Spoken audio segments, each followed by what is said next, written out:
All right, thank you for joining us. This is Thomas, aka Lyle Convoy, and I have here somebody I've been wanting to chat with for a while. We have Michael French from Retroblasting. Go ahead and say hi to everybody, Mr. Michael. Hey everyone, thank you for having me on the show. So tell me, you've been running a very successful YouTube and Facebook page for a while now. What made you decide to start doing that?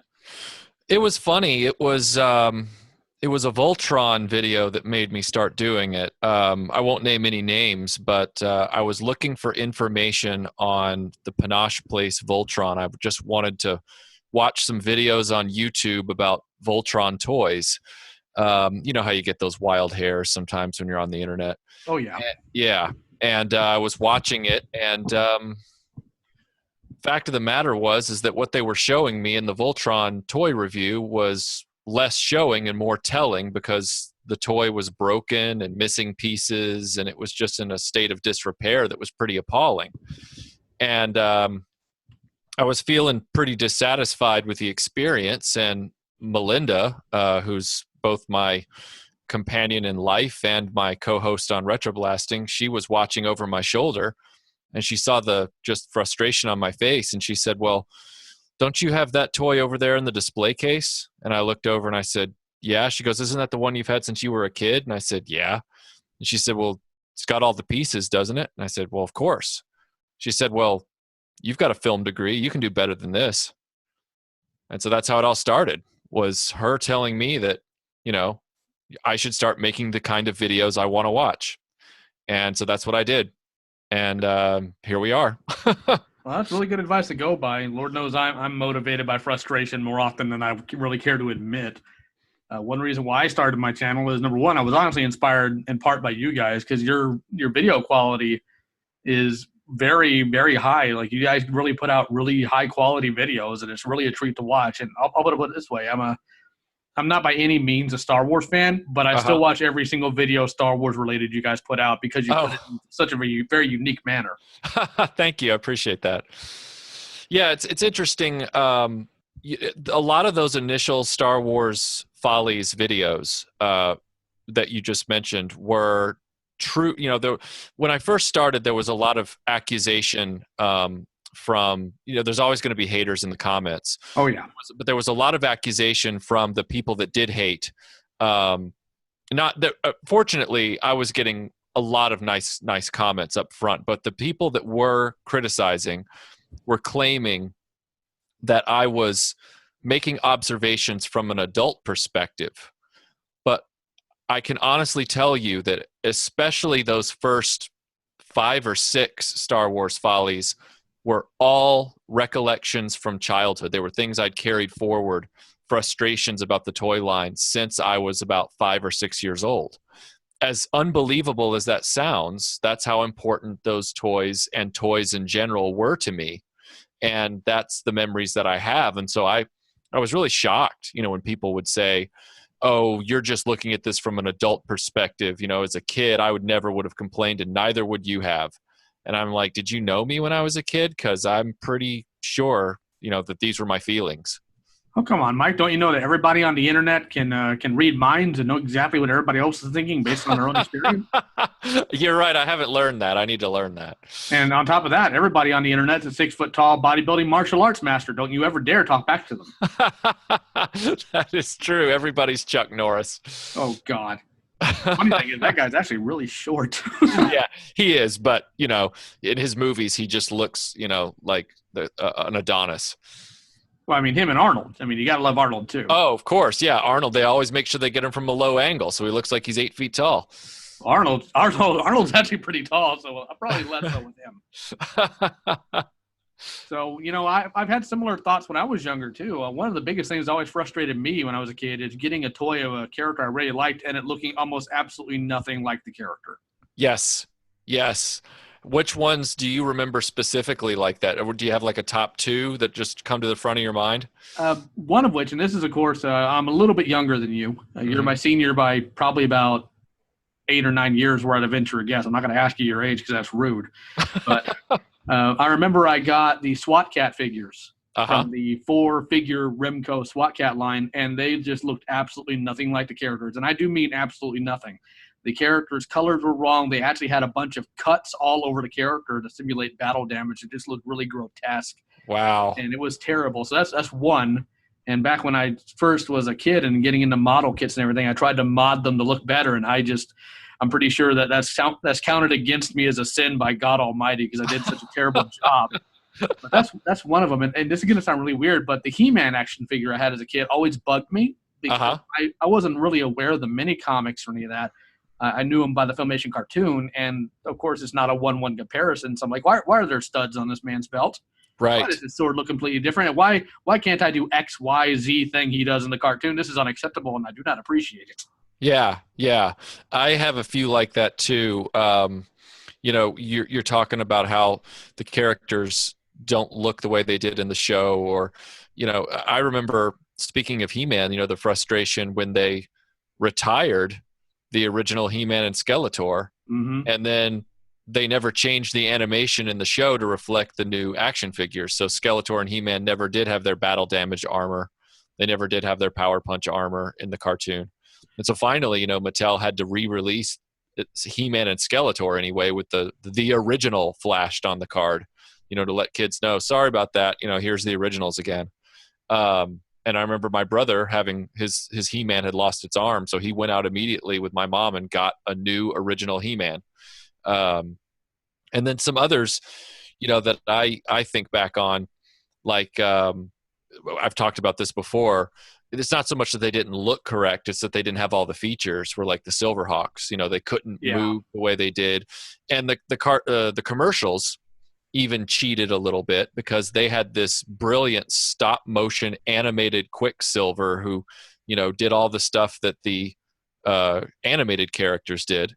But that wasn't the action figure you were getting. You were getting this very staid kind of sculpted little statue.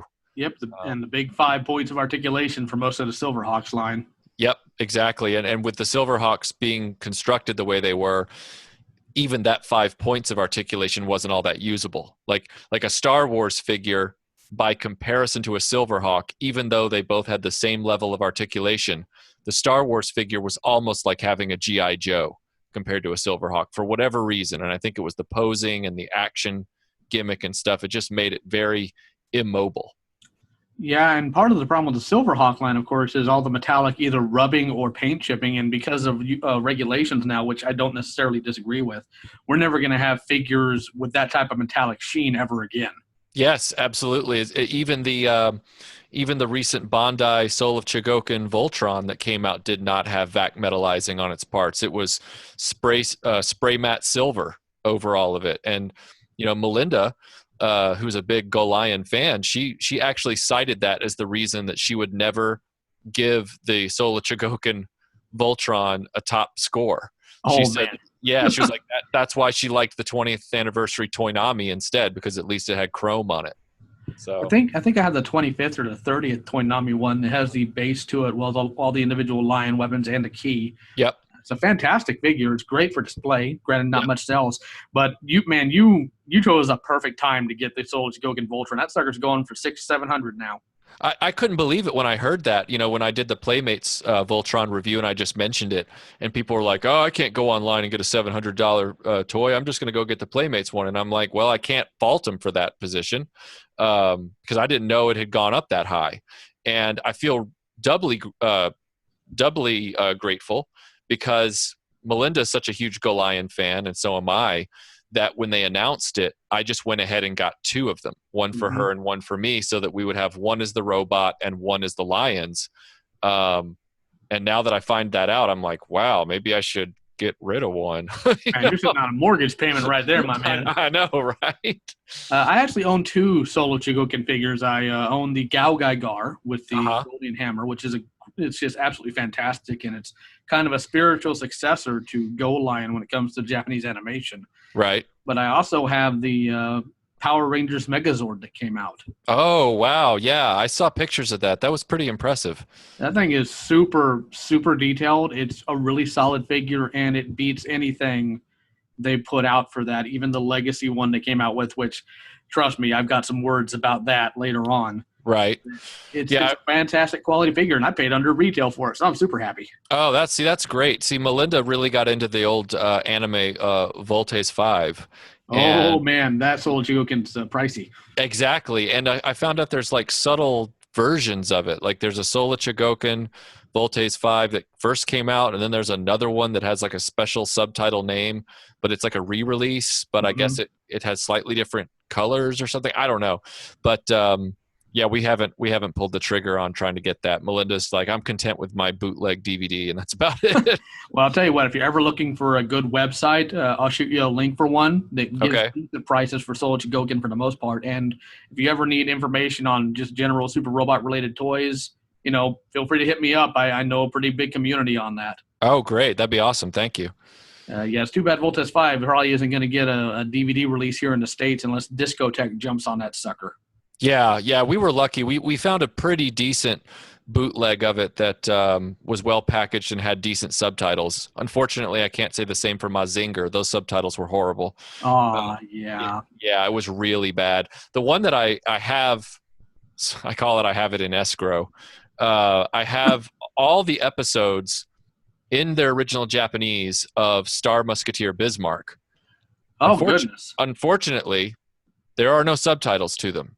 No, so you gotta pray that you can understand context clues. Yeah, because I'm like, well, I've got Saber Rider on DVD, but Saber Rider actually animated 2 or 3 key episodes all over again to change the direction of the story. So I can't trust watching Saber Rider to get the story from Star Musketeer Bismarck. So I'm like, well, is there like maybe a grad student in Japanese somewhere here that can like do an internship by like just translating these for me, because I'd really love to do a video on it, but I can't. I'll take a look around my sources because I know a lot more within the Japanese fan community, especially vintage anime like that. I might be able to find you something Okay, great. Thank you. because I know that World of Events Productions, as much grief as we may give them sometimes, they did a masterful job of editing those hyper violent, super crazy anime down into something kid friendly. Oh, yeah. The fact that they even saw the potential in that and thought we can work with this is pretty impressive. Well, again, necessity is the mother of all invention, and I think you touched on this in your video about Voltron. Originally, they were trying to get God. Now the name's completely from me, but it's a completely different anime they were originally aiming for. Oh, yeah, it was Daltanius. Yeah, Dantanius, which is still within that wheelhouse of super robots, but far less hyper violent. Yes. And also Die Rugger wasn't as violent as the vehicle Voltron was not as violent as Golion. It was crazy. They got the wrong tape, and like you said, it was so hyper violent. But they said no, the bones of it are good enough that we're going to work with it anyway. And that's why I grew up on stuff like that. So when I see these younger kids complaining about other smaller edits, especially from the 4Kids company, it's like, child, you do not understand. Right. We dealt with Voltron where they ran out of women to do extra voices, so the guys did it. It sounds like the older brother making fun of their little sister. Yes, it does. Granted, I don't count that as a negative. Personally, I think that's part of the charm. But even one of my favorite comedy series out of Japan that was actually done by Saban, what they did is basically what you're doing with the Japanese original Saber Rider. Is they didn't have the scripts because I can't remember if they got damaged in transport via water or if they were all in Japanese, so they didn't understand it. But it was Samurai Pizza Cats, and they would just watch the episode, take notes, and then write a brand new script to try to fit what they saw in animation. Right. I remember Samurai Pizza Cats. Everybody, I moved to England in 1990, and my dad got a assignment over there, and so we all packed up and moved to London. And that was around the time that, of course, the Ninja Turtles movie had just exploded, and everybody was jumping in on that. And I remember the kids on the bus that first year that I was in England, they were all talking about this show called Samurai Pizza Cats. And I thought to myself at the time, I was like, I've never heard of this. And I assumed that it was simply something that had been ported over to Europe. But then when I got back to the United States a few years later, I found out it had also aired in the United States. And I had no idea. I had missed the whole thing. It was only recently that I saw the intro for it on YouTube, but I'd heard about it. I just never saw it. Man, I'll tell you right now, as an adult, you'll appreciate it a lot more than you would have as kids because some of the jokes they tell would fly right over a kid's head for the most part. It was just, for the slot job they did overall, it was pretty well done. Uh-huh. And I'd like to, at some point, I'd like to do a deeper dive into the history of Haim Saban, because I know he did a lot of the soundtrack for a lot of the Filmation cartoons. So I'm trying to figure out how he went from that to making his own series using Japanese footage. Yeah. Because he ended up doing Power Rangers, didn't he? With the Super Sentai show. Yep, and then he sold it to Disney, and then he bought it back. Right. Good on him. Oh, man. I mean, you say that, but good God. Oh, I know. I heard that the live action movie wasn't very good, and he insisted on having his name in the title. I'll put it this way. I've seen every single Transformer film from Michael Bay. Uh-huh. And I've sat through every single one of them. I almost walked out of Power Rangers 4 times. Wow. Okay. Now, granted, my metric might just be absolutely terrible, so you may not want to take my word for it. But when I think Power Rangers, the first thought isn't, let's see if we can make a bull masturbation joke somewhere in this movie. Oh, man. Yeah, that's not good. No, it's not good. I did a little bit of a video on it on my channel, and you're welcome to check it out at any time. It's a short review I did right after seeing the movie. And I said that this movie was written like a 15-year-old views maturity. Uh-huh. Just a bunch of sex jokes, a bunch of vulgarity, a bunch of haha, look at the sexy stuff nonsense. And it just does not work well with something like Power Rangers. Is you expect to be campy and goofy and fun. Yes, especially with Power Rangers. I mean, it was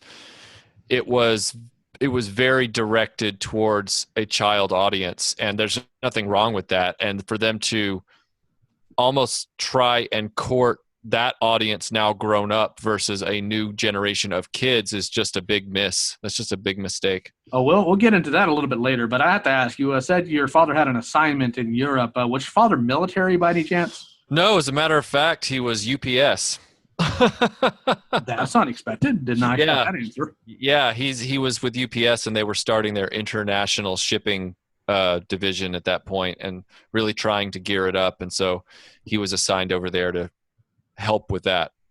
You see, I'm a military brat. My old man was in the Navy, and as such, I come from a very conservative Christian household, very military household. Mm-hmm. So what we watched was always under every bit of heavy scrutiny. We weren't allowed to watch stuff like the X-Men cartoon. We weren't allowed to watch, of course, Beavis and Butthead and Simpsons, which, Right. I don't think kids should watch. Beetlejuice cartoon.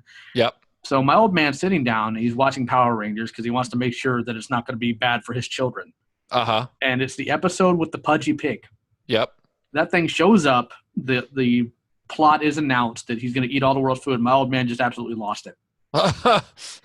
He could not stop laughing, and at that point, he deemed the show too harmless and inane to do any real harm to any of his children. That's funny. So every time that topic ever came up in the household, my old man's like, "That show is so stupid. I don't think it can hurt anybody." That's how I felt when I actually watched it. I was 15 when the show premiered, and I, again, as you know from my channel and having interests like this, your age doesn't define what you're into. If you're into this kind of stuff, you just keep holding on to it. So when I saw the ads for Power Rangers, I was really excited because it had live action martial arts and, the stunt men and all that kind of stuff. It looked like it was a lot of martial arts with ninjas and all that kind of stuff. And I thought, wow, this might be pretty neat. And the ads, I don't recall the ads having that much footage. If they did, I didn't retain it of the combining Megazords or anything like that. I just remember the martial arts. So I thought, okay, great. I'm going to watch this when it airs. And it premiered, and I was there. That I don't remember if it was Saturday morning. I guess it was. And I turned it on. I was ready to watch it. And the tone of it was so geared towards youngsters compared to my 15-year-old self that I was just like, oh, this isn't what I expected. And so I just kind of would watch it here and there, but I never, I would like wait for a fight scene and then I would move on. But knowing that it's based on Super Sentai and that it comes from the same legacy as Go Lion to Voltron now, it's very interesting to know that. And I was actually in Target the other day and I saw the re-releases of the original Bandai head flipping action figures. And I was going to pick them up until I realized they only re-released 3 out of the whole team. Well, first of all, I wouldn't recommend picking them up to begin with, and Oh, really? I'm going to segue into this right now, if you don't mind. Oh, yeah. And this is going to be very, very caustic, Uh-huh. but you've seen enough of my comments. I think you're ready for that at this point. Yeah, yeah. The majority of the Power Rangers fandom are complete morons.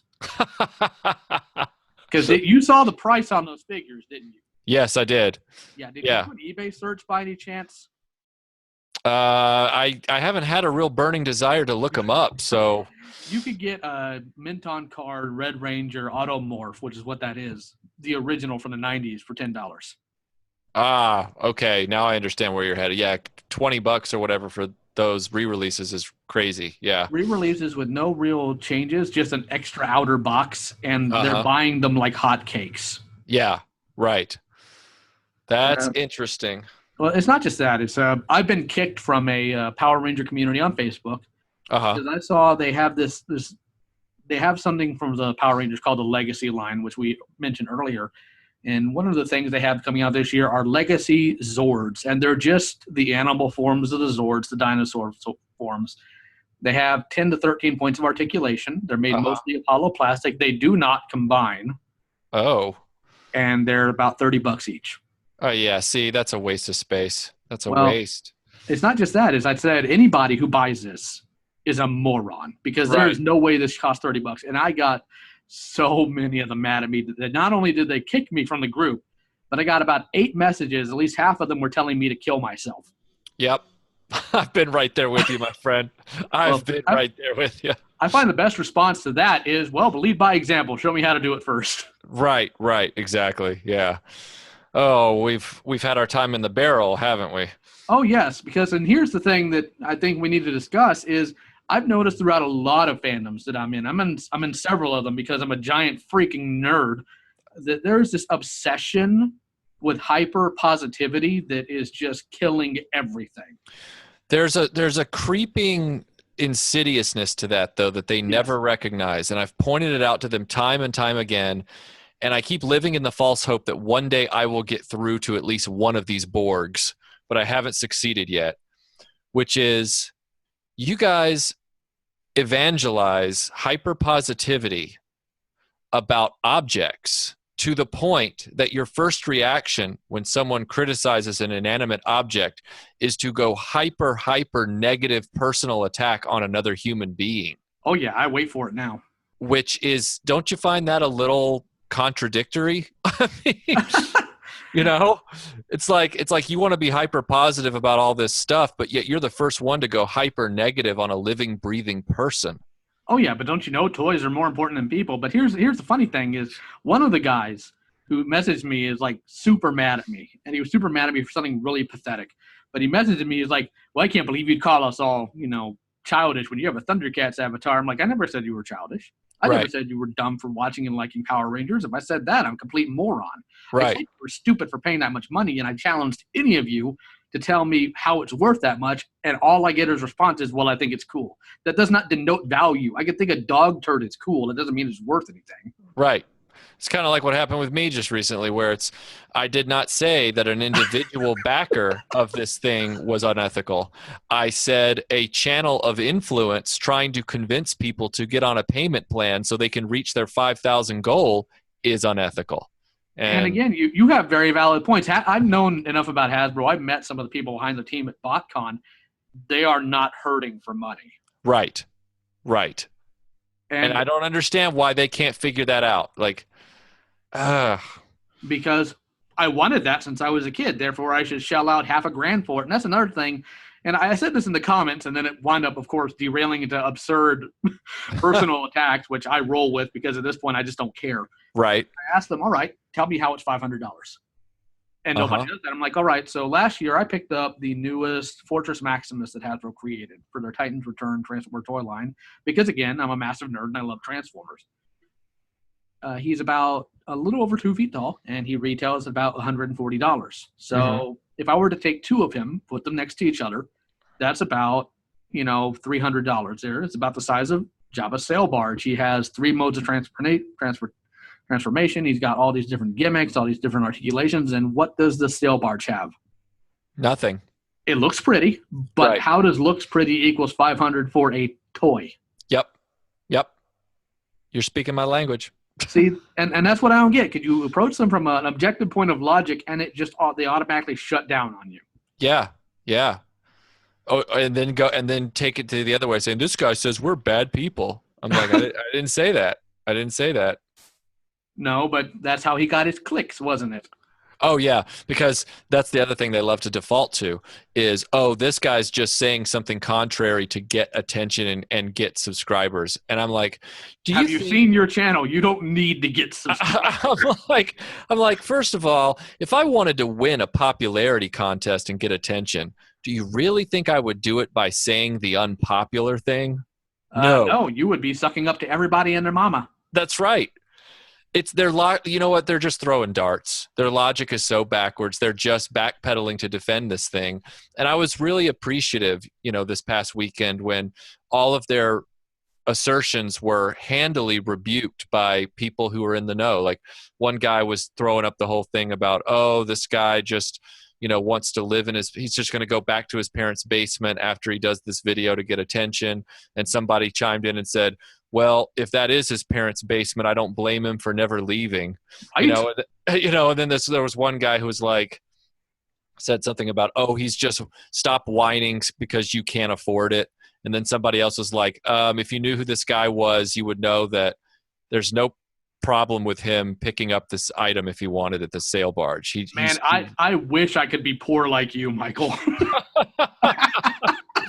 I'm just sitting there like, maybe what it boils down to, man, is that some people can't get it out of their minds that if it's available to you monetarily and you're into this property, then by default you will just want it. And it's like, no, that's not the case. No, and as a point, as much as you may not like the series, and we're not going to delve into that because that's not the point of this, is I'm a big Thundercat fan, but I cannot tell you how much Thundercat merchandise. I'm like, ha, you're stupid. I'm not buying that. Yeah, I'm not going down that road. I just this might be something that you'll enjoy for this episode. I am working on for this year. I'm hoping to get it done before the end of the year. It's dependent on how long it takes me to find everything I need to find.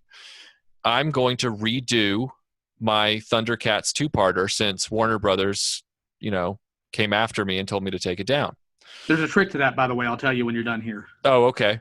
But what I'm going to do is not redo the original script. I'm not going to.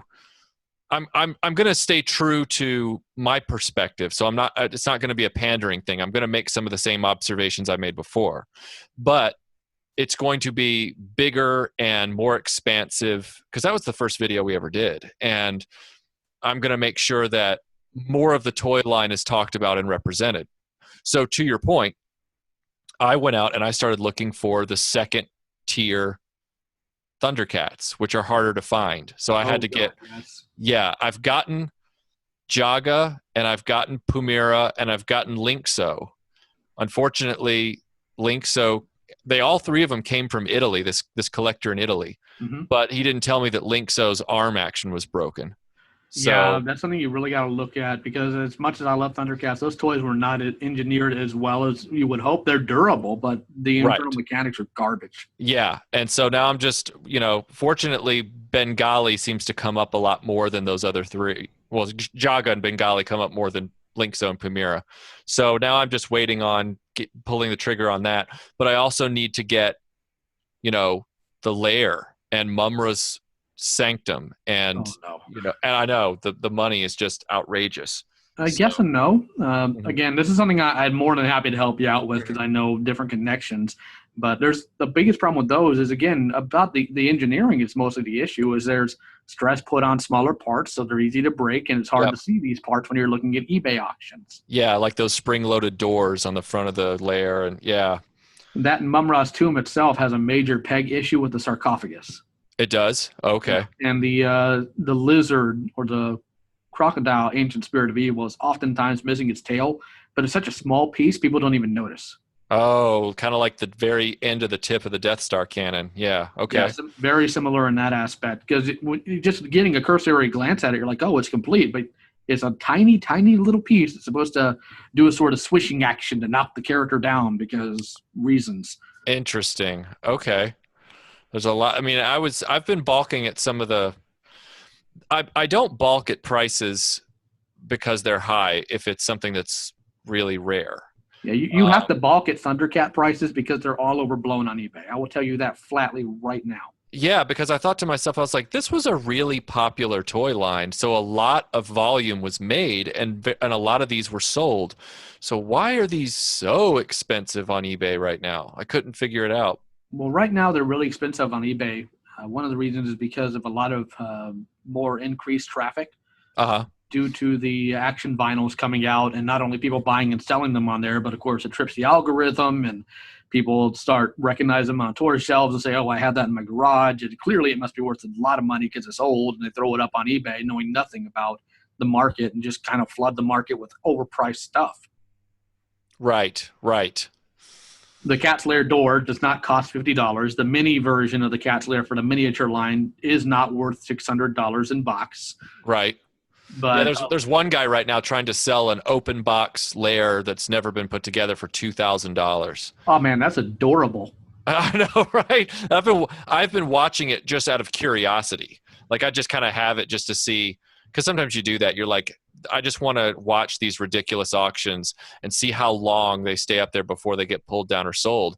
And that's been 4 or 5 months now, and it hasn't gone anywhere. That's good. He's thoroughly convinced he's going to sell it for that. I'd say personally, from my recollection, since I have a complete Cat's Lair, I need to do some work on it because it's sun damaged. But I'd say for a complete in-box Cat's Lair, I wouldn't pay more than $500.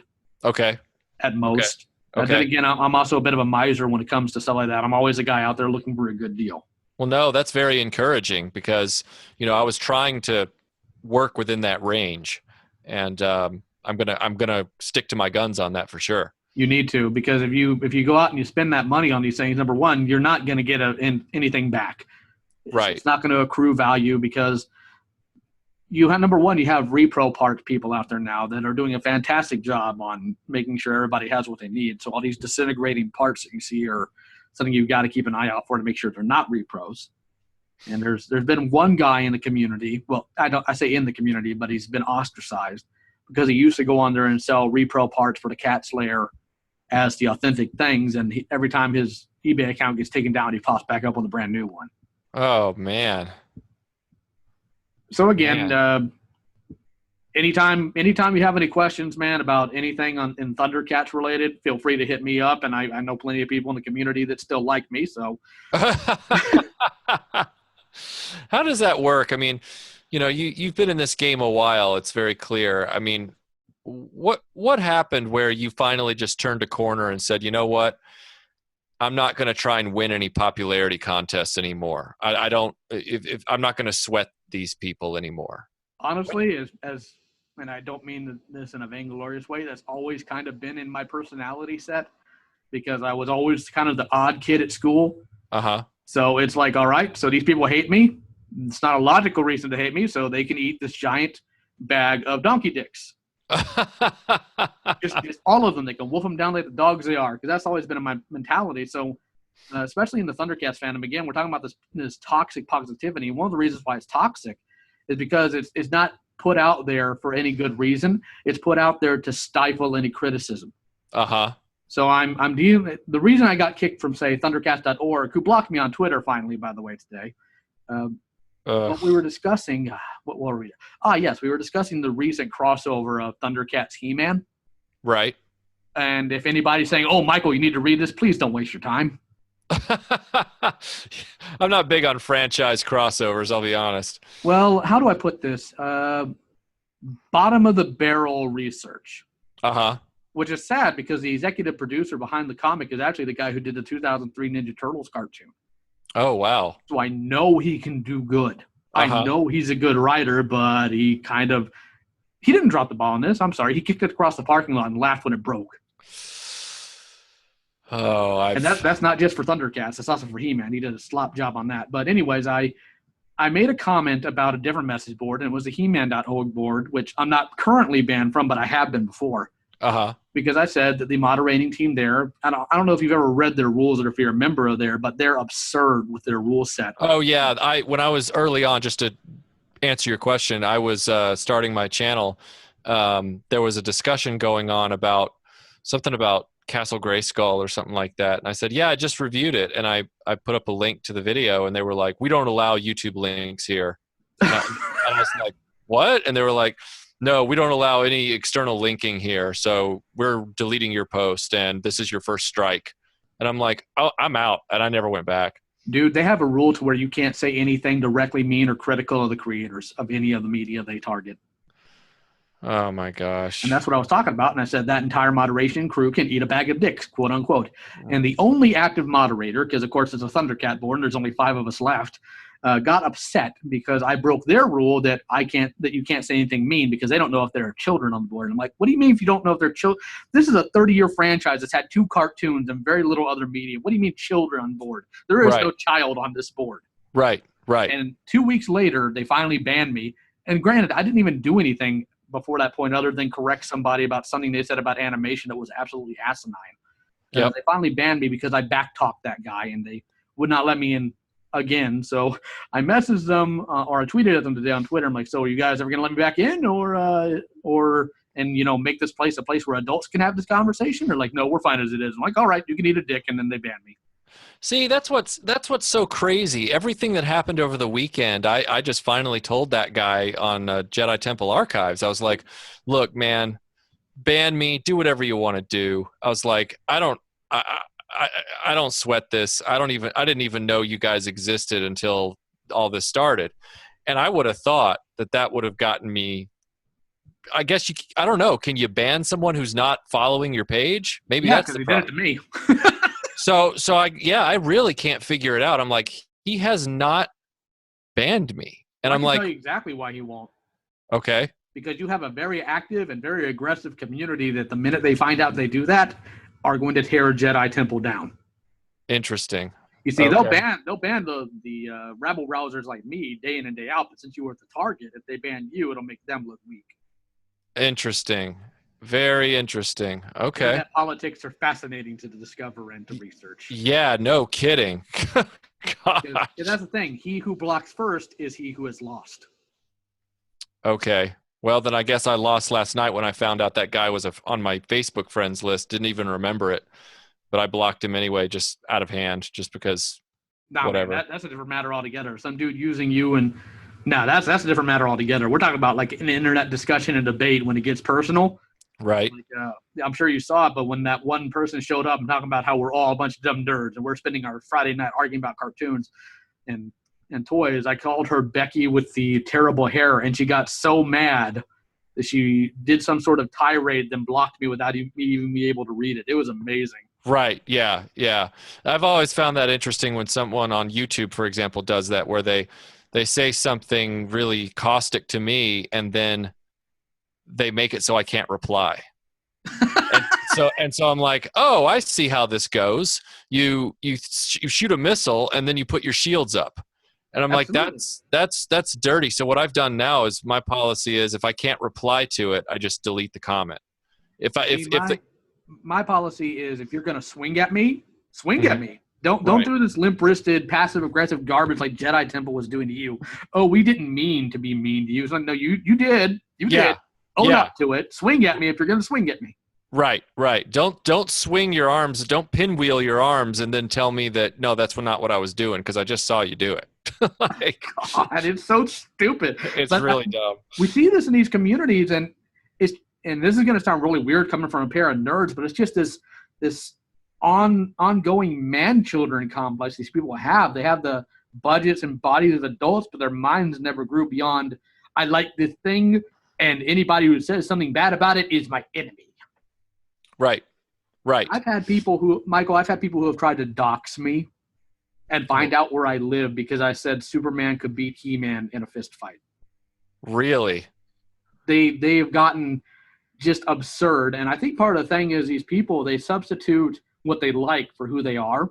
So if you criticize or say something possibly negative about what they like, they take that as a personal attack. It just makes me exhausted all over. Well, You know, yeah. I mean, I revel in that because I've always been a rebel rouser, and sometimes I just want to see what happens. right. Getting that mad over fiction, just I will never understand it. I I'll tell you, I used to work at a newspaper, just to set the scene. Has nothing really to do with the story, but Hey, you got a uh, journalism degree, don't you? yeah, yeah. Nice. Thanks. So I worked at the newspaper, and this was back in 05, 06. And I was just shooting the breeze one day with some of the admins and people in the office in the bullpen, and somebody mentioned they mentioned Thundercats, and I was like, I said, wasn't my favorite cartoon. I said my brother was really into it. I had a few of the figures, but it never really captured my interest. And a friend of mine who was sort of like my office spouse, she was like, "Oh no, tell them why, tell them the whole thing," because I had this kind of, it was almost like a, what do you call it, like a canned speech at that point, because I had expressed this stuff so many times, and so I was finally like, all right, fine. So I went through the whole thing that was in the original video, where I'm talking about, Lion-O, and why is he naked in the beginning, and why is Panthro, relegated to the role he's in, and all that kind of stuff. And it was all just meant to be funny. Like it really wasn't meant to be anything but mock anger and laughs. And this guy who ran the admin desk, he got this really dark look on his face after I got done, which, 2 minutes later or whatever. And he's like, Michael, he's like, Thundercats are extremely important to me. They saved my life when I was in the hospital. They kept me safe. And I'm sitting there like, literally not knowing what to do. Like, I'm sitting there going, am I in a bizarro universe at this point? What is going on here? And he never forgave me for that, even though it was all meant to just be yucks between friends. Nobody was trying to force their opinion on anybody else. We were all just literally yucking it up and having a good time. And suddenly he makes it this profound thing, way beyond what I think is reasonable. Well, Yeah.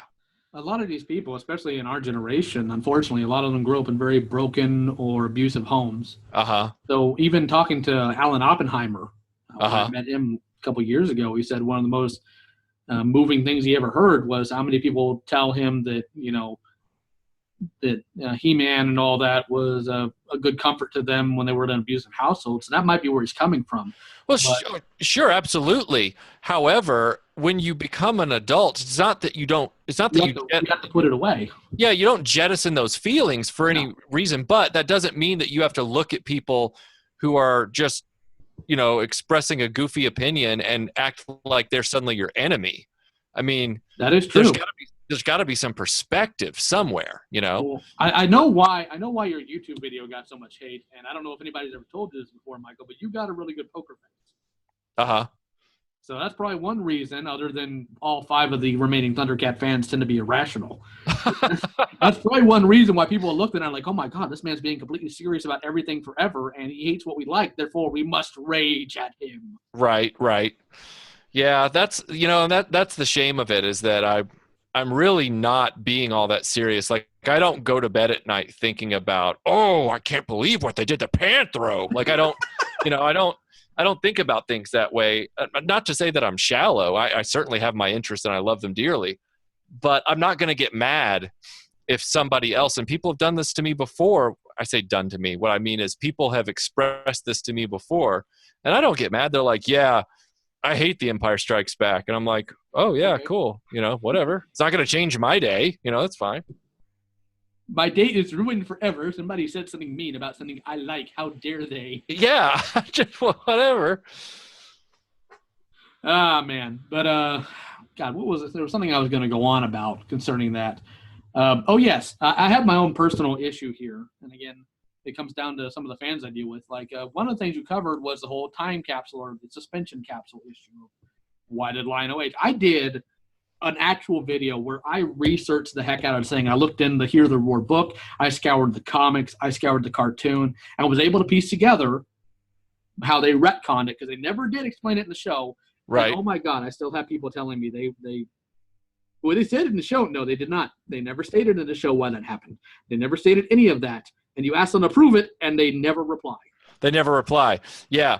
It was funny when I did that Pod People video about the Thundercats, that very issue, I had people supporting me from Europe saying, yeah, the European cut is different, but it does not have any explanation in it. Do not listen to these people who are yelling at you. And I'm like, yeah, see, there you go. I had a guy one time at Emerald City Comic-Con. You can watch it on the video of our presentation about playsets. You can actually hear him. He claims up and down, backwards and forwards, that there were Dino Saucers toys that he opened up and played with in a toy store. And I'm like, Dino Saucers toys never made it past the prototype stage, sir. And he's like, no, I played with them. I got in trouble. My parents said that I remember I opened them up in the store. And I'm like, Citation needed. Yeah. Or the people that claim that, oh, well, I was there first night for Star Wars, and they had the big scenes with Luke and his friend Biggs in the desert. And it's like, no, it's documented. It was never cut into the movie. The footage was never finished. Yeah, but we've also documented, scientifically, that humans can have false memories of things that they've implanted throughout whatever reason or for whatever reason. Oh, yeah, the Mandela effect or whatever it is. That's something completely different altogether. But, if they did an actual study where they actually were able to change people's memory on different things by introducing different new concepts to them. So human memory is fascinating, but also very fragile. So that's not related to the Berenstain versus Berenstein phenomenon, which is no, because that phenomenon also holds on the multiverse theory. So that's a little bit more far-fetched than the right. Oh, I remember that scene from Star Wars. Oh, they totally said that in Thundercats. Oh, they did this, they did that. No, they didn't. Your memory's bad because you were a little kid and you're going to remember things badly sometimes. Right. There's a reason why Alzheimer's can riddle the brain with bad things, is because our minds aren't as strong as we want to think they are. Right. But no, I dealt with that within the Thundercat community. I've dealt with the suspension capsule issue. I've dealt with the Age of the Thunder Kittens. I've dealt with we had one person claiming that Jaga can be seen by all the Thundercats, and I'm like, really? So I had to do a video on that, and I'm actually got one coming up on Snarf that I've been working on lately, and it's going to be Snarf from an adult's perspective, because now that I'm older, I actually do value the character a bit more. Right. And I will say I kind of hated your panel because nobody can do his voice right, and that makes me angry. Hey, you know what? I'm just glad I didn't have to get up there and do it, so that's fine by me. But would you mind if they try to get you to do Panthro's voice is the important question. Me doing Panthro's voice? Oh, man, you could totally pull it off. Why is that? How do you figure? I don't know. You'll find a way. You want me to put that in a video? I can do it.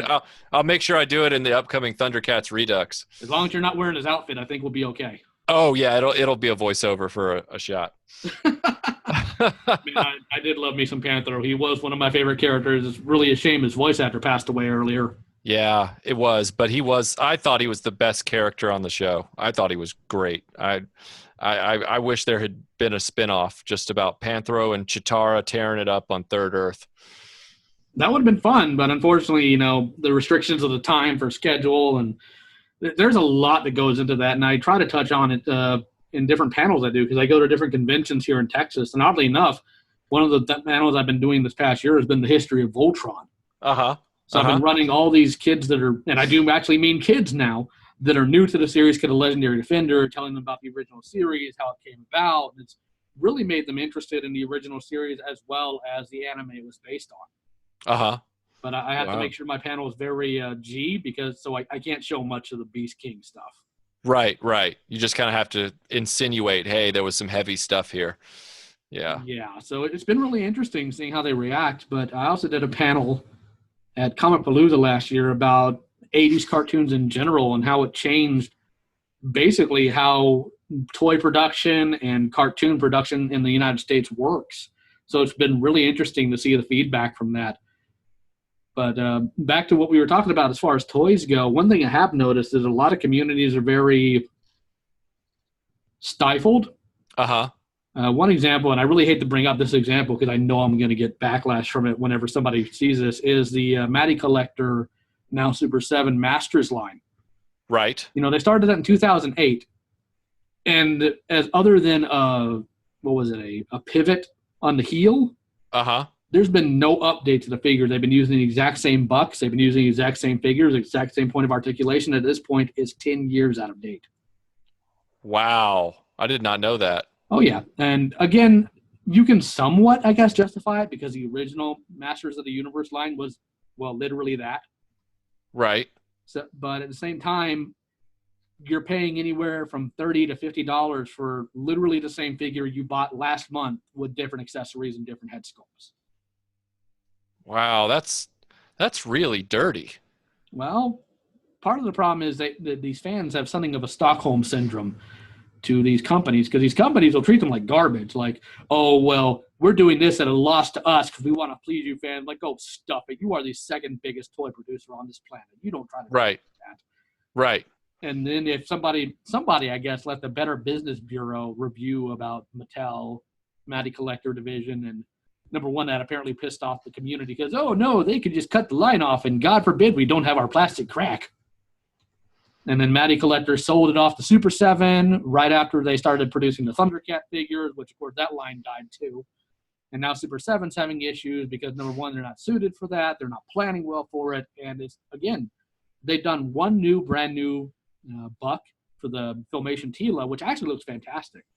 Right. One of the issues with the female bust for the Classics line is, number one, they're all way too tall. Like Tila from the original Motu Classics line is taller than He-Man. Oh, man, really? So they got that scaling so screwed up. So they're finally addressing that, but it shouldn't have taken a decade for people to actually sit down and say, you know what, maybe we shouldn't buy the same figure over and over again. It might not be a good idea. So it sounds to me like they're just compounding one bad decision on top of the last one. Well, it's like the old analogy about a lie. You tell a lie, you got to make up another lie to cover that lie. Except in this case, it's people's money.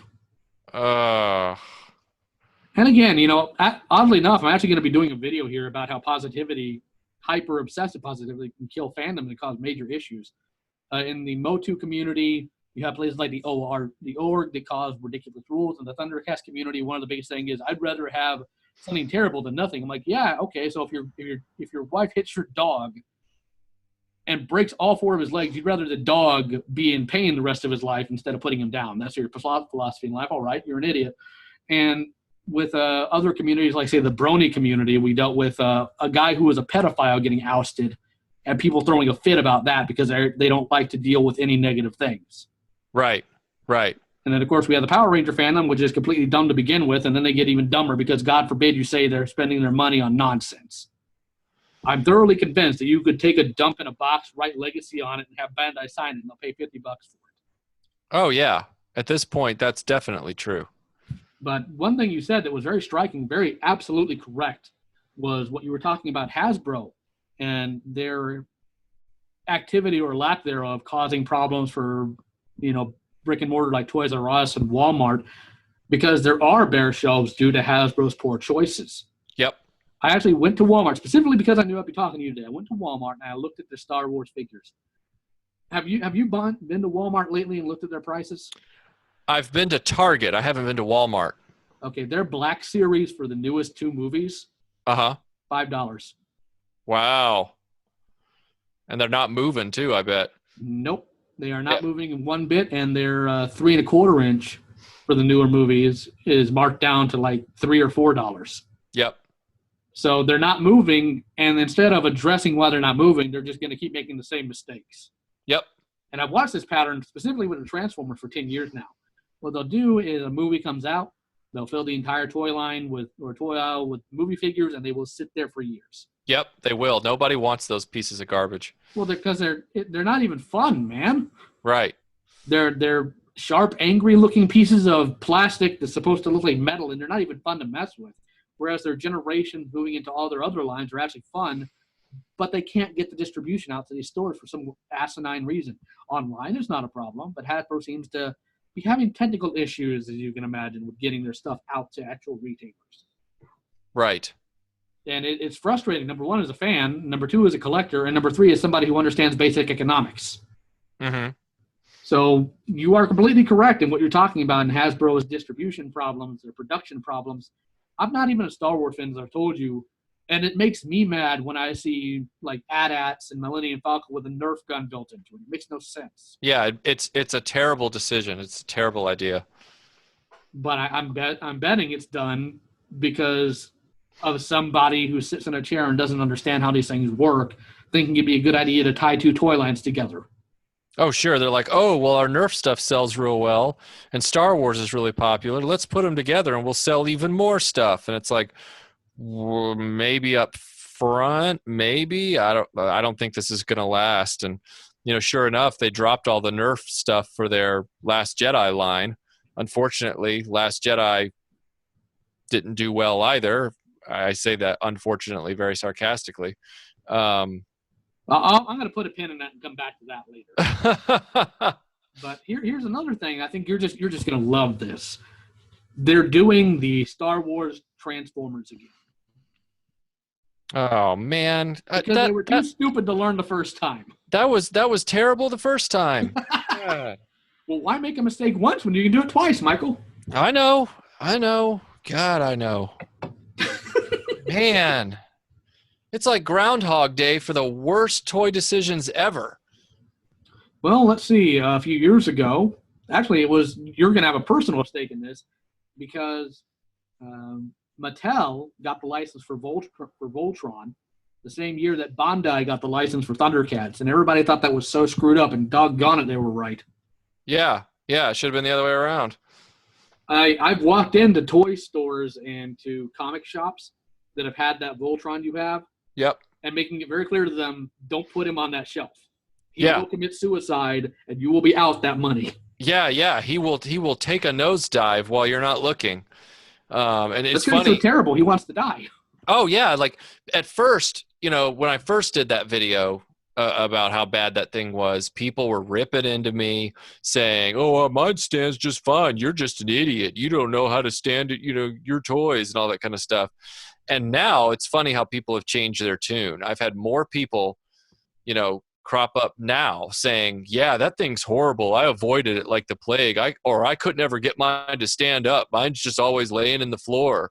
Or I had to finally take it apart and just keep it as the Lions." And I'm like, where were you guys 5 years ago when I was taking flack for this? Probably trying to find it on eBay for cheap. Yeah, you're right. So I'm gonna come back and I'm gonna take that pin back out. And again, I'm not meaning to put you on the spot here. No. What were your thoughts on The Last Jedi? Oh, well, first of all, I didn't pay for it because I don't believe after Force Awakens, which I was not a fan of. Like A New Hope 2.0?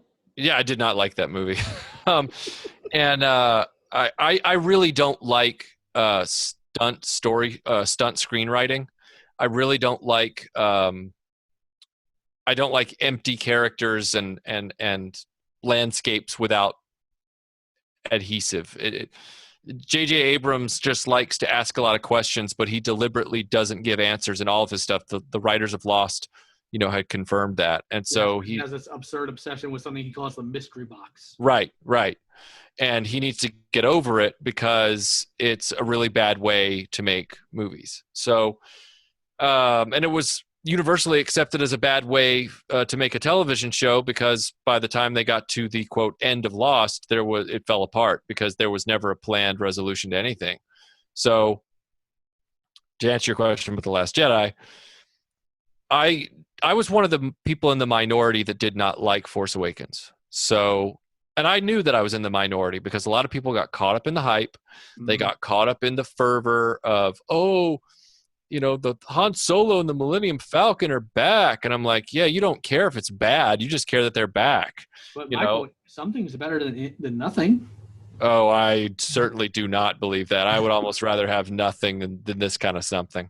Right. So I did not go see Last Jedi in the theater. I said I will not pay Disney $1 for this, and I waited. And fortunately, I have some very dedicated friends of mine who, trawl through the underbelly torrents of the internet, and they found me a very watchable in English copy of The Last Jedi about a week after it came out.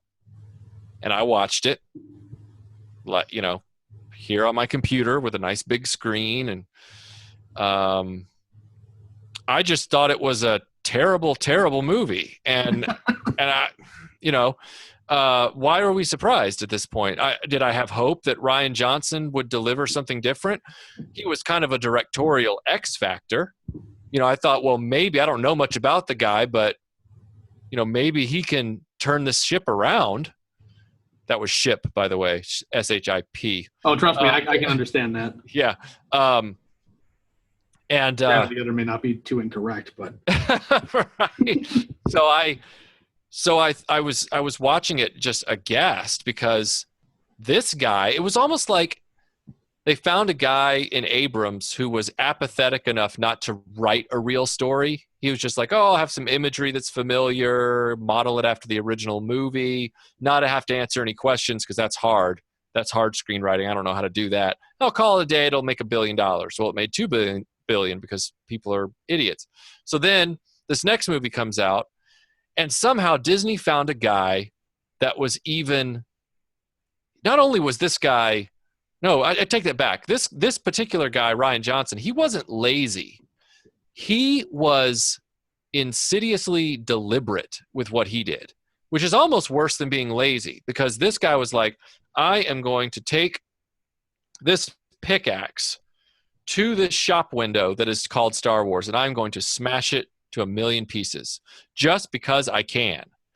And he undermined all the original characters. He undermined the Star Wars universe's rules. He calls it subverting expectations, but we all know what that really means. It means cop out. It means cop out. And then he went in, and not only did he do that, but he had the gall to undermine all of the questions that Abrams set up. It was almost like he and I had the same attitude towards Abrams, but rather than trying to fix it, he just decided to set the village on fire. And I'm like, wow. I can't respect this. I can't, as much as I hated Force Awakens, I really can't respect this. And I was glad to see that a lot of the audience was more on my side of the fence than not this time. So it wasn't. Just to be clear, you don't agree that you should let the past die. I certainly don't agree that you should, in a story that's supposed to be an adventure story about heroes and villains, don't ever make the theme of your movie and the attitude you have towards said franchise the tagline for the main villain. Don't say, we as the makers of this movie want you to side with the villain in this film. Wow, you guys are terrible writers. You are supposed to side with the heroes, and you have actually proudly stated that the mission statement of this movie and its production is being carried on a big torch by the bad guy. And I'm like, I don't, at this point, I'm lost. Like, I'm really just, right, like, never in any of the commentaries or interviews I've ever heard of any of the movies that we grew up with, never once did I hear any of these. I've heard directors say, you got to make the villain interesting. Fair enough. You got to make the villain three-dimensional. I agree. You've got to give the villain something interesting to do. Great. Never once have I heard them say, you've got to make sure that the audience sides with the villain.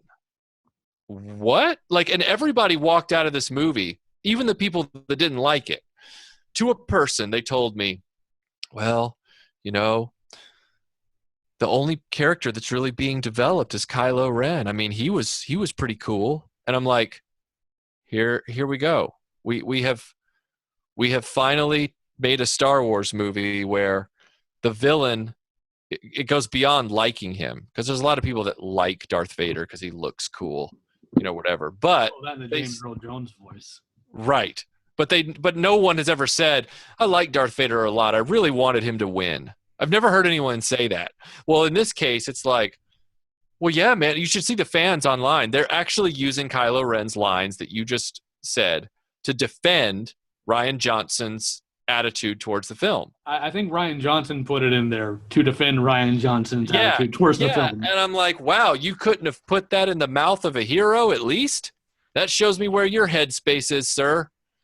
I'm sorry. I know I just went off on a tangent. Oh, no, that's exactly what, like I said, it's very informal. But there's one thing, actually two things I did like in the movie. And again, this isn't coming from a Star Wars fan. It was kind of cool to see a ship run into each other with warp speed. That was kind of cool. Good visual. But what I really enjoyed was actually the choreography in the throne room. Uh-huh. Because I've seen parts of the prequels, and the choreography for the fight scenes is just absolute nonsense. At the time, they're swinging it air. And again, just some backstory here. I've done training under Hakushin Itoryu for Japanese swordsmanship, as well as Edward Ringneck for European longsword. Right. German longsword, rather. So I know how weapons work in terms of choreography.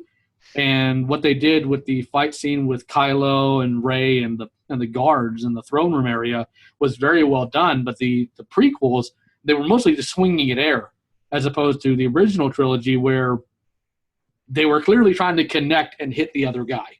Yes. But that's about the only real positive I could think of. Of course, the cinematography is good, but the writing was just, oh, no. Oh, yeah, there was the writing written and directed by Rian Johnson. It's like, great. You gave a guy who's good at putting together, some cinematography, but who should just be a director of photography. You gave him the director's chair, and you gave him the typewriter as well. You should all just be flogged in the street. I mean, just for bad decision making. Well, my fiance and I went and watched it when it came out, and I'm not a Star Wars fan, so my thought process is going to be, of course, obviously different. The first thing my fiance asked me is like, "What do you think?" I'm like, first of all, I'm going to have to process this movie because they threw a lot at the screen. Said, but there's one thing I can tell you right now, and this was right leaving the theater. Said it's very obvious the writer has never done anything Star Wars related before. Yeah. And even in processing it later on, because it took me some time to do this, because again, there's a lot of stuff to that movie. If they had, I can't even remember her name, but it was a pink or purple haired lady who wound up sacrificing herself. If they wanted to make that more impactful, all they had to do was just remove her and put Admiral Akbar in her place instead of killing him off screen. Right. Like that would have been a basic decision that would have changed at least one aspect of the movie and made it more impactful. But instead, here's this character. You're never going to know anything about her. Nobody cares about her. She has no backstory. Be sad when she dies. Well, hey, that seems to be the MO of every new character. They have no backstory at all. Who's Poe Dameron? Don't know. Don't care. Who's Rey? Don't know. Don't care. Who's Snoke? Don't know. Don't care. How can we get involved and engaged in this trilogy if that is the Groundhog Day narrative tactic that you guys are using? If we don't Star Wars and it makes money automatically. You know what? I'm still convinced that it's not for much longer. Because if Star Trek can be killed by Abrams in 3 movies, Star Wars has the potential to get killed off too. Because Transformers, the live action movies, would have died off faster had China not embraced them. China did embrace them because you don't have to really know English to watch a bunch of robots fight. Let's be honest. True. Now, Star Wars tanks in China. Tanks. And this one did worse than any of the other Disney ones. So what I'm saying is Transformers survived very well on the international market. Star Wars does not have those legs. Nope. And so if the burns keep happening stateside much longer, you're going to see Star Wars become a Star Trek Beyond, where people are just going to say, because the average person, which is the demographic they've been targeting this whole time, which is really stupid because the average person, the average movie-going public is very fickle. It's throwaway entertainment for them.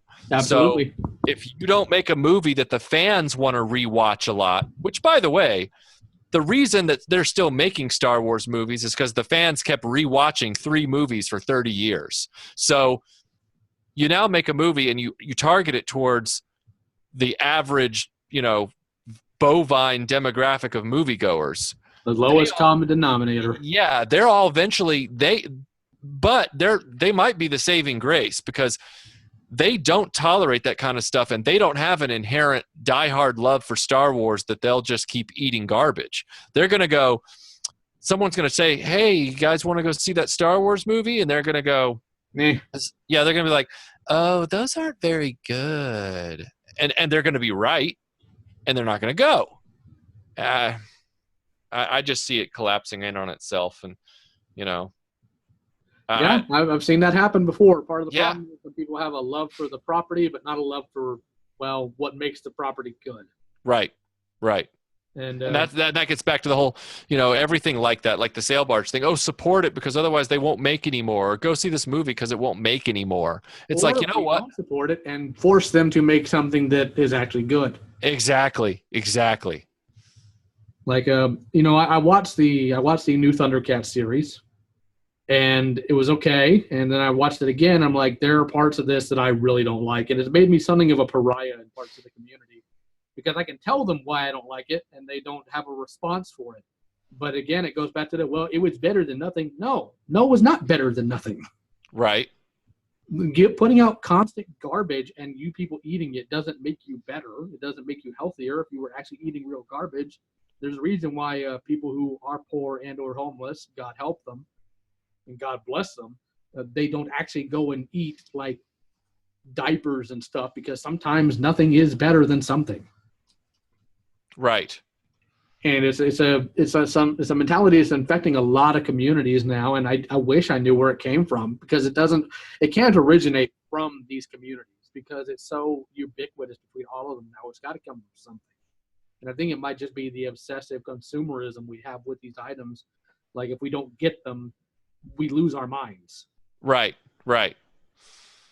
Yeah. I told people, friends of mine a few weeks ago, I was telling them that we have to start divorcing ourselves from some of these OCD derived ideas about pop culture. So for example, what I was talking about at the time, wasn't so much the acquisition of everything Star Wars, but it was the idea that you have to see a movie on opening night, first showing or opening night or opening day, or else you've lost something, some part of the experience. And I'm like, yep, seeing a movie opening night is not an accomplishment. Similarly, and this is why the sail barge thing is so insidious, is that they've trotted out the vintage collection logo again and slapped it on there to make sure that people who are, quote, in love with the vintage collection now feel an extra sense of obligation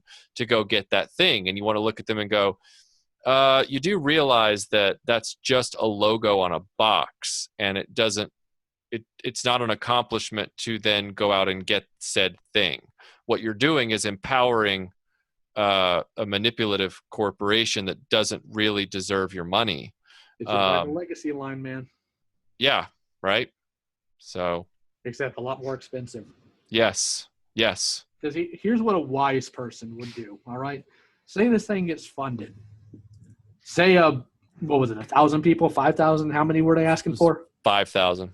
Okay, say the 5,000 people get it made. Of course, they're going to make more than 5,000 because why wouldn't they? Right.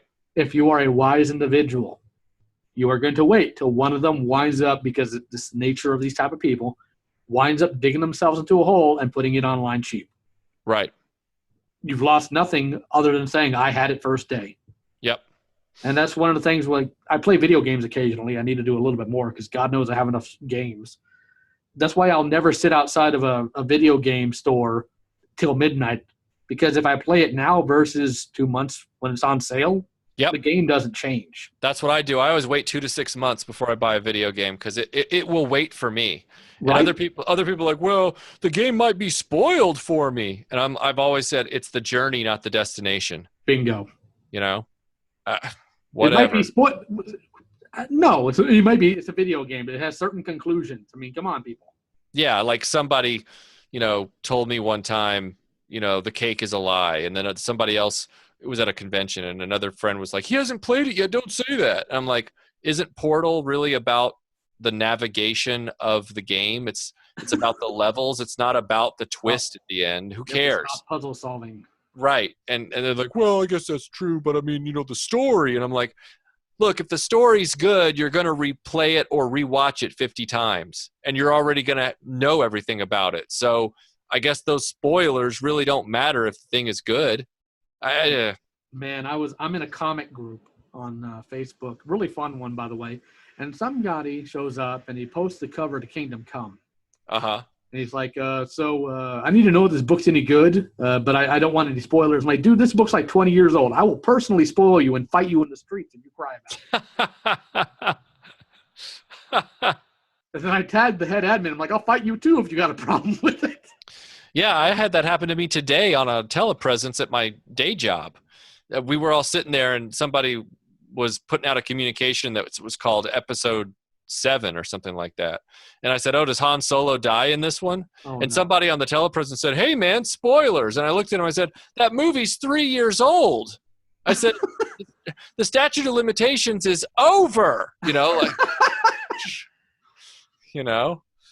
Oh, so annoying. I don't get it. It's like, hey, there's this movie that's been out for 30 years, and I don't want any spoilers. Like, why did it take you 30 years exactly?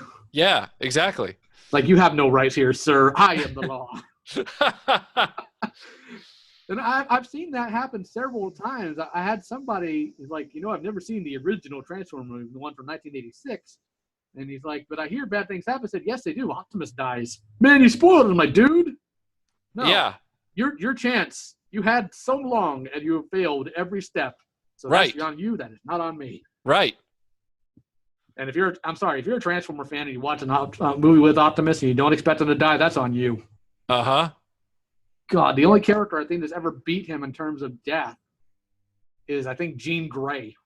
Uh-huh. God, it's ridiculous. But hey, it makes money, I guess. Ugh. Man. I don't suppose you collect the Batman animated DC collectible line, do you?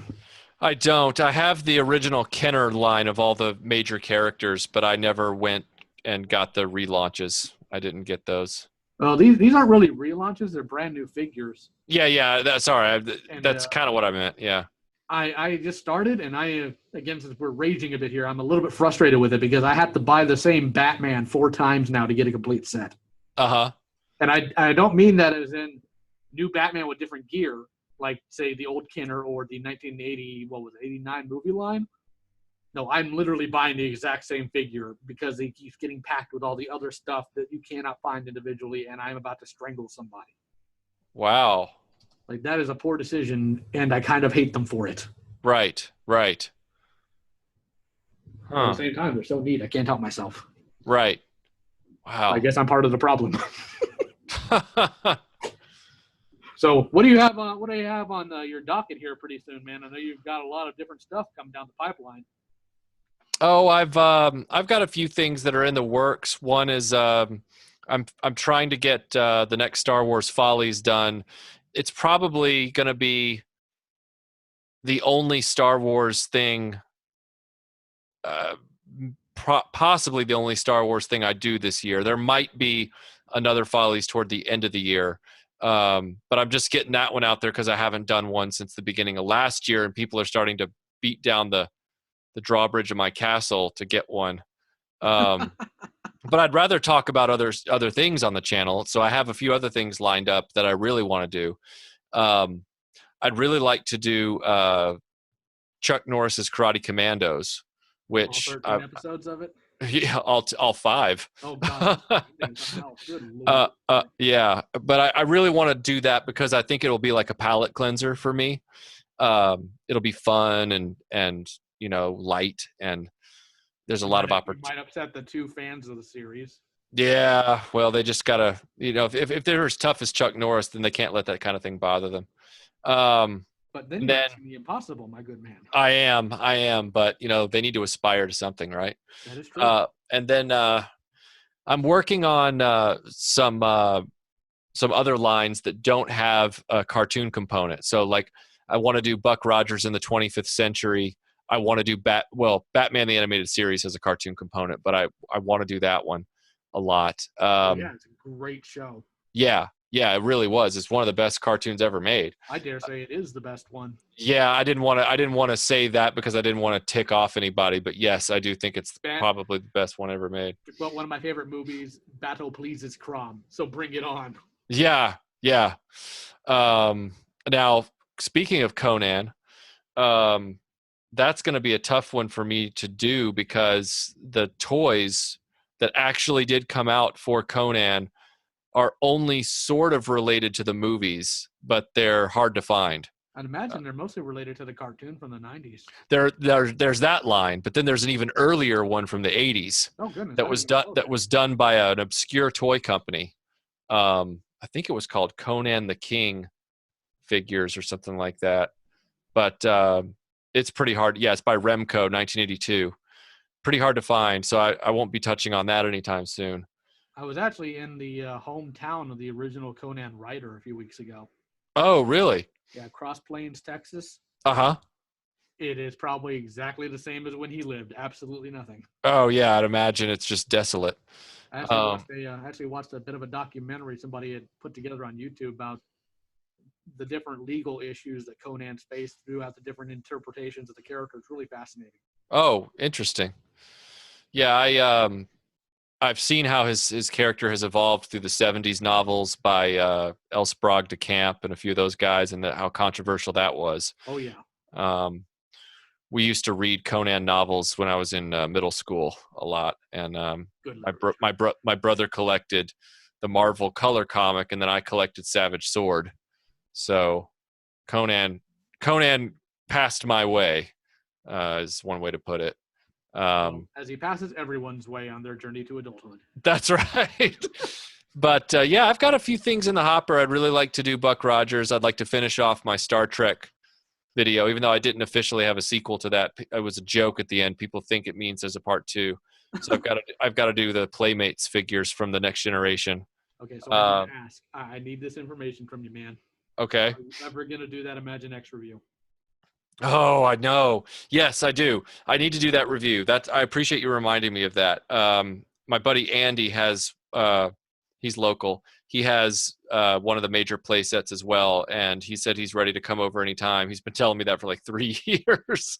So I need to do that. Yeah, I'll make sure to do that this year. When I was a kid, those things are amazing. Oh, they're awesome. They're great toys. Are you aware of the Castle Grayskull thing within one of the play sets? No, what is that? When Matty Collector was sculpting for the Castle Grayskull for the collector's line, they actually had that dungeon sewer grate, right? But they wanted to do a 3D version of it that's actually a piece of plastic molded like that. Oh, but it didn't make it into the original budget. So there's actually an Imaginext playset that comes with it. Really? Yeah, it's really interesting. Huh? I need to look that up because I'd love to just get that piece. Right? Man. It's like somebody just found it because it wasn't announced anywhere. Somebody's like, wait a minute. So it's obvious that the people who are making these things were, of course, kids from our generation. Right. I bought my nephew this lion playset, and it's got some of the same features that both the Cat Slayer and Castle Grayskull have. I'm like, this can't be a coincidence. Right. It was a great line, and I know it's kind of on the downslope right now, but I got all the medieval castle dragon and ogre stuff, and it was a great set of toys. I mean, I need to break them out and really do a video about them. You're right. I got to get on that. Well, I know I've got the How Positivity Kills Fandoms, and again, unfortunately, I don't have a video degree. I have Sony Vegas. And I'm stuck at it, so I've got to work on that thing because I don't want to make garbage videos for much longer because I'm really bad at it. Sure. I don't have an editing team. That doesn't help me any. But I've got How Positivity Kills Fandoms, a retrospective on Snarf's character. And I've got my first review of an 80s show. I'm going to do Brave Star. Oh, cool. And the first review I've got of a 90s show is I'm going to do SWAT Cats. Which was at least you got a nice DVD set for that to lean on. I've got a nice DVD for both of them. And thank God they did a best of Brave Star DVD box set that has the original movie too, because I was not going to pay $50 for that movie. Right.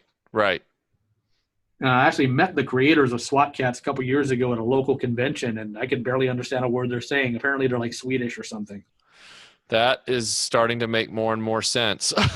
Well, I mean, the last thing I think they did was that Mega Babies cartoon that made my soul hurt. Uh-huh. But that's one of those cartoons that really could have done really well in the toy market, but they never really produced much quality toy for it. Right. And then it got canceled because it was deemed too violent by Ted Turner. Wow. Also, very high budget for Hanna-Barbera. Uh-huh. Because one thing that I do keep in track of, like I know you're into the Star Wars community. You have an amazing collection of 80s and 70s toys that is the envy of most people I've ever shown it to.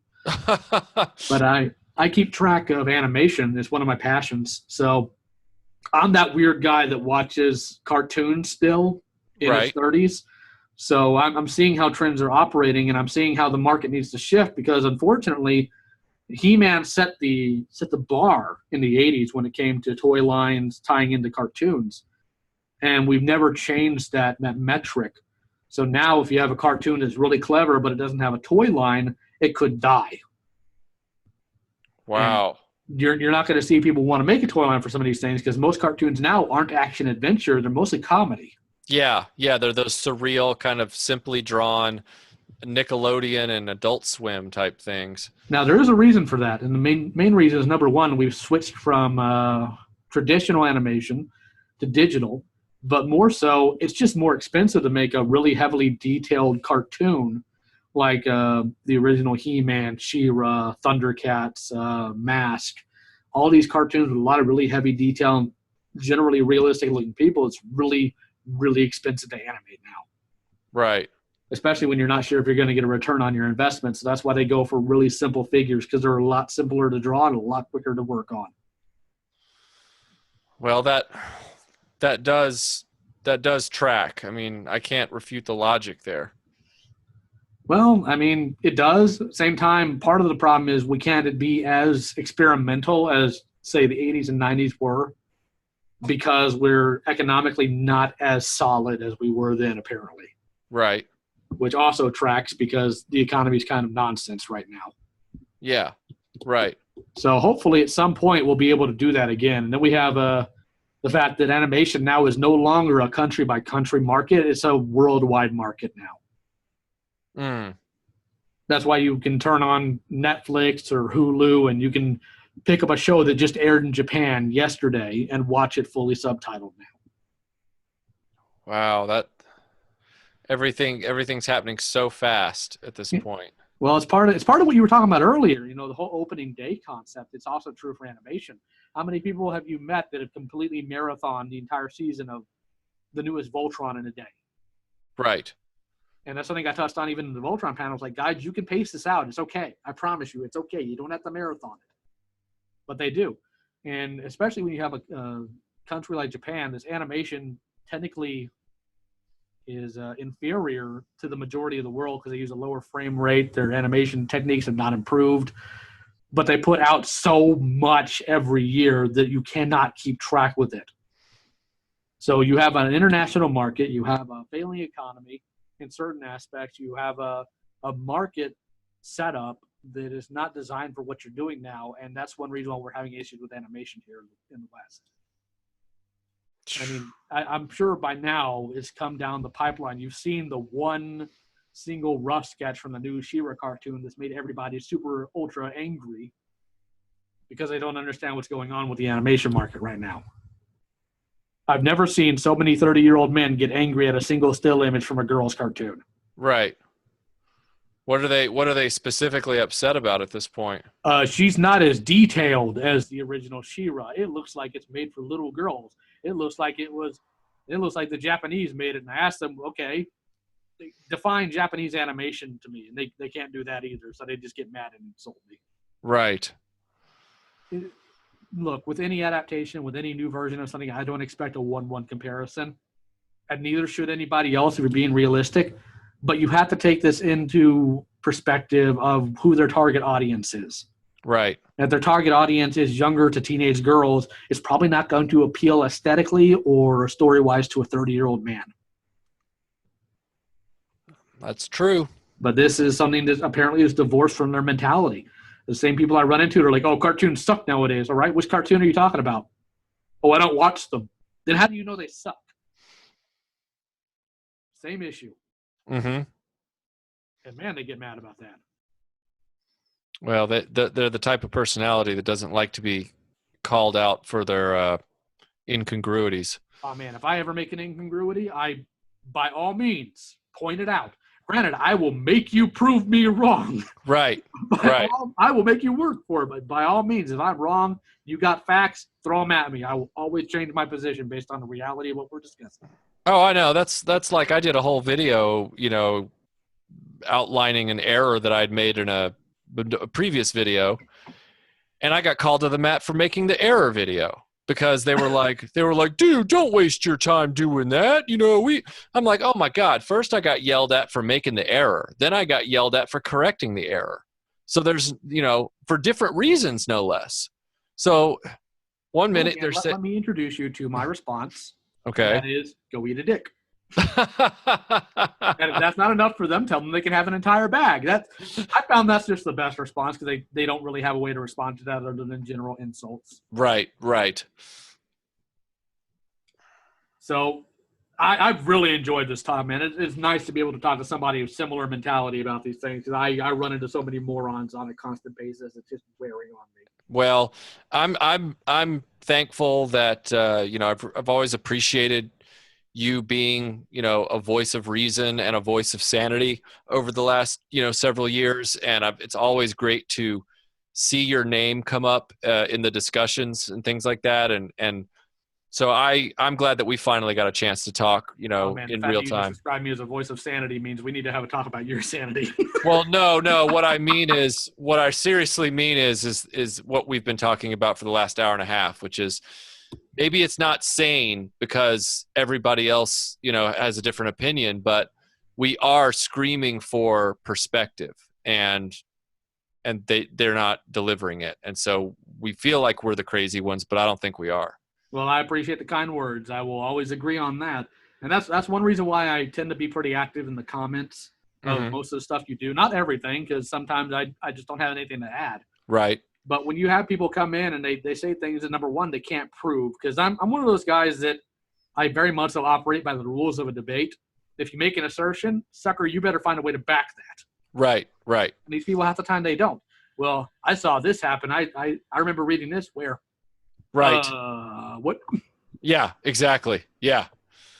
What do you mean I have to prove what I saw? Shouldn't you just take my word for it? Buddy, I don't know you from Adam. Why in the world should I believe you? You could run around town with a windowless van for all I know. Yeah, you do have to prove what you saw or what you read, because guess what? That's all you've been doing to me is telling me I got to prove what I see and do. So, And again, when I did that Lion-O video about his age, good God, I went insane doing that, man. Like, I finally found out where they got their explanation from. I finally freaking found it. They're in issue, I believe, 13 of the Thundercats All-Star Comics. There is a letter page. And in one of those letter pages, one of the people who wrote in, God bless them, asked, why did Lion-O age? Right. And then gave what she thought was her interpretation. And they said that sounds good. And then later on, they retconned it in the actual Wildstorm source book to make that the official canon. So that's where that came from. The whole, his suspension capsule was damaged. That's where that came from. It came from that freaking comic issue. Well, dude, send me that link to that video so I can make sure I think I'm subscribed to your channel, but if I'm not, I'm going to do it, tonight. Send me that link, and then I'm going to post that link on the Retroblasting Facebook page and say someone's figured it out. And guess what? I appreciate it, but I wasn't wrong. My editing is still garbage. I'm working on it. That doesn't matter. This is about the archaeology. It's not about post-production. So as long as the information's there, that's what counts. Right. And I'll be sure to send you that link. Also, I wanted to touch on this, but thankfully it reminded me. I believe there actually is an official DVD for the original Mazinger series out in the States now.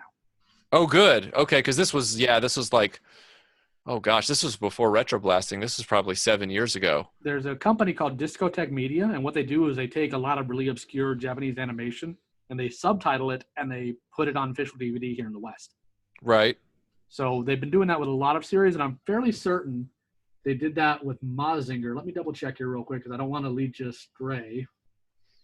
Don't want to give you false hope. By the way, did you see the new movie that came out?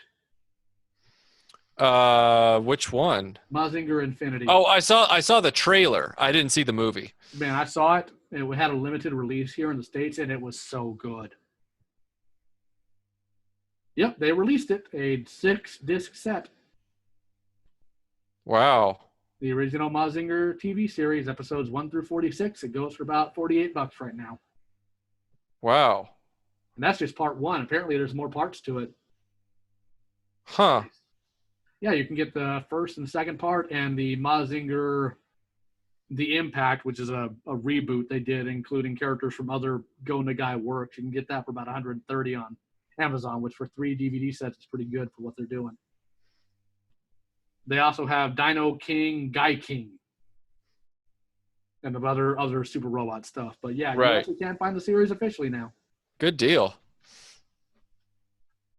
All right. So any closing thoughts before we let you go? Because it's almost been about 2 hours now, and I don't want to waste more of your time tonight. Oh, no. No, just thank you for having me on, and I'm really glad we got to finally talk in real time because we've been interacting for several years online, and I know your name and avatar when I see it, and so thank you for taking the time to do this. I appreciate it. Man, it's been a real pleasure. I've been wanting to talk to you for a while. My original plan was this year I was going to go to Dragon Con and just mock heckle you, but I figured that'd be in bad taste. No, but if you get to go to Dragon Con, please let me know, and we'll definitely hang out and shoot the breeze. I had this elaborate plan. I was going to get like a full body snarf suit and just follow you around and eyeball you. That would have made for some good Instagram videos. I'll say that much. This freaking snarf's weirding me out, man. Somebody call the cops. Yeah. Oh man. Well, all right, man. It's getting pretty late where you are, I'd imagine. I don't know where you live, but oddly enough, my brother, his name is Michael, and he's also a big Star Wars fan. So. Yeah, He also lives on the east side of the states. So. Yeah, I live in North Georgia. So. He lives in Florida. So yep. It's been real fun talking to you, man. I hope we can get to do this again sometime, and I am hoping I get to go to Dragon Con this year. Yeah.